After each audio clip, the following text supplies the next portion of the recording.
नमस्कार दोस्तों, मैं हूं आनंद और आप सभी का स्वागत है डेली मीम एनालिसिस में, जहां हम मीम्स का विश्लेषण करते हैं और आप सभी को बताते हैं कि मीमर उस मीम के अंदर आखिर क्या कहना चाहता है, उस मीम का ट्रू मीनिंग क्या है। तो चलिए आज के एपिसोड का पहला मीम ले लेते हैं। इसमें मीमर कहता है कि मेरा बॉस आया और उसने कहा यू आर फायर्ड। मैंने अपना एनिमे रोका और उससे पूछा क्यों। उसने एनिमे रोका और अपने बॉस से पूछा आप मुझे फायर क्यों कर रहे हैं, क्योंकि वो एनीमे देख रहा था काम के टाइम पे। चलिए अब हम आगे बढ़ते हैं। अक्सर ये कहा जाता है कि जो फीमेल्स होती हैं वो अच्छी ड्राइवर नहीं होती और उन्हें गियर्स बदलने में परेशानी होती है। वो भूल जाती हैं कि पार्क कहाँ करना है, पहला गियर कौन सा है, तीसरा गियर कौन सा है। तो उसी दिक्कत को दूर करने के लिए मीमर ने यहाँ पर एक आइडिया दिया है। यहाँ पर एक लड़की है जिसने अपनी जांग पे ही वो पैटर्न बना लिया है, जिससे हमें पता लगेगा कि हम पहला गियर कहाँ पे लगता है, दूसरा कहाँ पे, रिवर्स कहाँ पे करना है और पार्क कहाँ पे करना है। तो इसको बयान करता ये एक मीम है। मीम भी ना कह करके हम इसको कह सकते हैं कि ये बहुत अच्छा तरीका है ये याद करने के लिए कि कौन सा गियर कहाँ लगेगा फीमेल्स के लिए।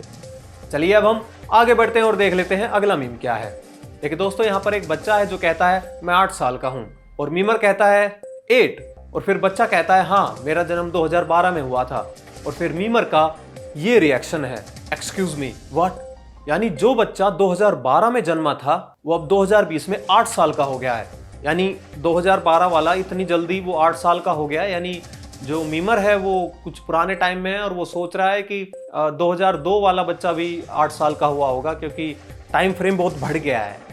2012 का 8 साल का हो गया है, यानी हम बहुत आगे बहुत जल्दी आ गए हैं।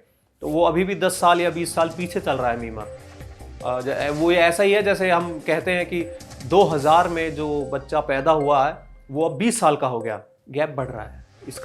इसका यही मतलब है, वो चौंक गया है कि 2012 का जो बच्चा है वो अब 8 साल का हो चुका है। चलिए अब हम आगे बढ़ते हैं। देखिए दोस्तों, हर एपिसोड में हम ट्राई करते हैं कि आपको एक मीम दिया जाए डिकोड करने के लिए। पिछले 2 एपिसोड में हम कुछ नहीं दे पाए थे आपको, लेकिन इस बार हम आपको एक मीम दे रहे हैं डिकोड करने के लिए। इसका सही मीनिंग बताएं और आपका नाम फीचर होगा नेक्स्ट वीडियो के अंदर। और हरिओम जी का जो सरप्राइज गिफ्ट है वो हम अभी तक डिलीवर नहीं कर पाए हैं, उसके लिए हम क्षमा प्राप्ति हैं। लेकिन जैसे ही हमें जल्दी से जल्दी टाइम मिलेगा हम आपका जो गिफ्ट है वो आप तक पहुंचा देंगे। आप ये हफ्ता और इंतजार कीजिए। मैं उसके लिए माफी चाहता हूं कि हम टाइम पर डिलीवर नहीं कर पाए, कुछ काम वाम आ गया था यार। लेकिन फिर भी जल्द से जल्द आपको वो सरप्राइज गिफ्ट मिलने वाला है। तो चलिए अब हम आगे बढ़ते हैं कि अगला मीम क्या आता है। देखिए यहाँ पर मीमर ने लिखा है कि जब भी मैं पढ़ने की कोशिश करता हूँ मेरा फोन है वहां साइड में रखा हुआ है और उसके जो फोन के अंदर एक वीडियो चल रही है जिसमें एक लड़का है जो रोते बिलखते हुए कहता है अरे मत करो रहने दो। तो ये वो लड़का है जो वायरल हुआ था, जो अपने बाल कटवा रहा है नाई से और कह रहा है कि मत काटो, अरे मत करो। अरे ज्यादा क्यों कर रहे हो, ज्यादा मत करो। अरे यार, अरे बाप रे क्या कर रहे हो तुम। तो यहाँ पर मीमर ने उसी वीडियो का रिप्रेजेंटेशन दिया है कि वो पढ़ाई करते हुए मीमर को रोक रहा है कि अरे मत करो। तो यहाँ पर मीमर ने उसी को यूज करके ये मीम बनाया है। तो चलिए अब हम आगे बढ़ते हैं। देखिए इस मीम के अंदर मीमर ने उस चीज को दिखाया है जिसकी वजह से आज ये पूरी दुनिया एग्जिस्ट करती है। जी हाँ दोस्तों, वो है ये। यहां पर मीमर लिखता है this stupid ass motherfucker the reason I am at work right now. यानी ये है वो जो समुद्र से बाहर निकला, जिसने जीवन चक्र को आगे बढ़ाया, एवोल्यूशन क्रिएट किया। पहले ये जानवर जो जितने भी जीव जंतु थे वो सारे समुद्र के पानी में रहते थे और वो वहीं खेलते फेलते रहते थे और वहीं उनका जीवन समाप्त हो जाता था। लेकिन ये एक ऐसा जानवर था जो पानी से बाहर निकला, फिर उसने जमीन पे रहना शुरू किया, फिर धीरे धीरे वो चिंपैंजी बना और फिर वो आदमी बन गया और फिर ये सारा फलाना ढिकना, ये सब जहाँ पर आज हम खड़े हैं, हमको डेली मीम्स एनालिसिस बनाने पड़ रहे हैं रोज की रोज, वो सिर्फ इसकी वजह से था। तो ये है वो मदरफकर और मीमर ने बहुत ही गालियां दी हैं इसको। चलिए अब हमारी भी बहुत सारी बद्दुआएं इस चीज को। अब हम आगे बढ़ते हैं और देखते हैं अगला मीम क्या आता है। आपको जरूर याद होगा जब आप स्कूल जाते थे तो आपकी कभी कभार पैंट की जिप खराब हो जाती थी, तो आप उस टाइम तो पैंट की जिप भी ठीक नहीं करवा सकते थे क्योंकि सुबह सुबह का टाइम होता था, दुकानें खुली नहीं होती थी टेलर मास्टर की। तो आप क्या करते थे, आप पिन लगा लिया करते थे जो सेफ्टी पिन होती है। तो यहाँ पर मीमर ने यही दिखाया है कि जो सेफ्टी पिन है वो कहती है मैं संभाल लूंगा, बस यही है इस मीम के अंदर। चलिए अब हम आगे बढ़ते हैं। दोस्तों, ऑस्ट्रेलिया और इंडिया का एक मैच हुआ था जिसमें विराट कोहली ने कैच छोड़ दी थी, तो उसी को रिप्रेजेंटेशन यहाँ पर दिखाया गया है कि ब्लैक मूवी है जिसमें रानी मुखर्जी कहती है लगता है बर्फ पड़ने वाली है और बर्फ पड़ जाती है। तो यहाँ पर जो कोहली को दिखाया गया है कैच पकड़ते हुए, वो असल में कैच नहीं पकड़ पाते हैं। तो इसका जो मीमर ने रिप्रेजेंटेशन दिखाया है वो रानी मुखर्जी से कंपेयर किया है कि उनके पास आंखें नहीं है, वो अंधे थे इसलिए उनको वो कैच नहीं कर पाए। चलिए अब हम आगे बढ़ते हैं। आज के मीम इतने बढ़िया है ना, चल हटा, ये भी हटा,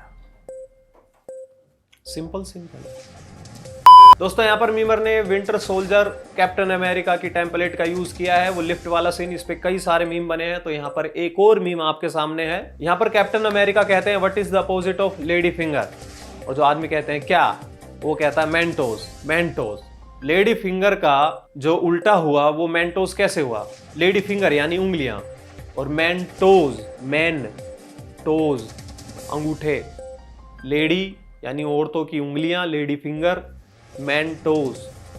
तो इस पर उन लोगों का कैप्टन अमेरिका को मारना जायज सी बात है, इसमें दिखा भी रखा है। अब ये चादर मोद, वैसे वो मादर चोद है लेकिन वो चादर मोद कर दिया उसको। चलिए अब हम आगे बढ़ते हैं। हमें बड़े दुख के साथ कहना पड़ रहा है कि हमारे मीम्स का स्तर दिन पर दिन गिरता जा रहा है।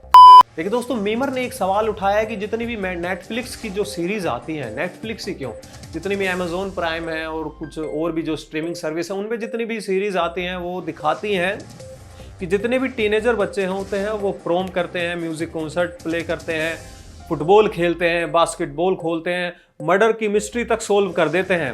वो सब कुछ करते हैं सिवाय स्टडीज़ के। कभी दिखाया नहीं कि वो स्टडीज़ भी करते हैं, फालतू की चीज़ें ये सब करते रहते हैं, वो स्टडीज़ नहीं करते। लेकिन रियल लाइफ में बस स्टडीज़ ही होती है, ऐसा कुछ भी नहीं होता है। खास करके इंडियन टीनेजर्स के साथ तो यही होता है। चलिए अब हम आगे बढ़ते हैं। देखिए दोस्तों, यहाँ पर जो पत्नी है वो मैसेज भेजती है, so my ex said he would get me a iPhone if I sleep with him. अगर मैं उसके साथ सो जाती हूँ अपने एक्स के साथ तो वो मुझे आईफोन खरीद कर देगा। और यहाँ पर जो पति है वो कहता है ये मत कहना कि तुम उसके साथ सो गई हो। और फिर पत्नी कहती है no I am not a cheater, मैं नहीं सोई उसके साथ। और फिर जो पति है वो कहता है good I love you baby. Simple सी बातचीत चल रही है, उसने कहा, उसने मना कर दिया, इसने कहा आई लव यू, बस बात खत्म हो गई। नहीं, ऐसा नहीं है। आप अगर गौर से देखें तो आप देखेंगे कि ये जो मैसेज आया है वो आई मैसेज पे आया है, और आई मैसेज आईफोन पे आते हैं। यानी कि वो पत्नी अपने एक्स के साथ सोई थी और इसलिए उसके एक्स ने उसे आईफोन दिला दिया, और उसने अपने आईफोन से अपने पति को मैसेज किया और फिर उससे कहती है कि नहीं, मैंने तुमसे चीटिंग नहीं की, मैं चीटर नहीं हूं। और पति भी ये बात मान गया। तो दोस्तों, आज का एपिसोड यहीं समाप्त हुआ। आपको ये एपिसोड कैसा लगा हमें कमेंट करके जरूर बताएं, और हमारे चैनल को सब्सक्राइब करना बिल्कुल भी ना भूलें, और साथ में जो दिया गया बेल आइकन है वो भी दबा दें ताकि आपको नोटिफिकेशन मिलती रहे हमारे आने वाले वीडियोस की। वीडियो को लाइक करना बिल्कुल भी ना भूलें और शेयर करें, शेयर करें, वीडियो को शेयर जरूर करें और कमेंट करके बताएं और शेयर करें, शेयर करें। अगर आपके पास भी कोई ऐसा मीम है जिसका आपको एनालिसिस करवाना है तो आप उन्हें हमें हमारे फेसबुक पेज पर भेज सकते हैं, हम करेंगे उनका एनालिसिस ठीक रात 9 बजे सोमवार से शुक्रवार। तो मिलते हैं आपसे अगले एपिसोड में, तब तक के लिए करबद्ध नमस्कार।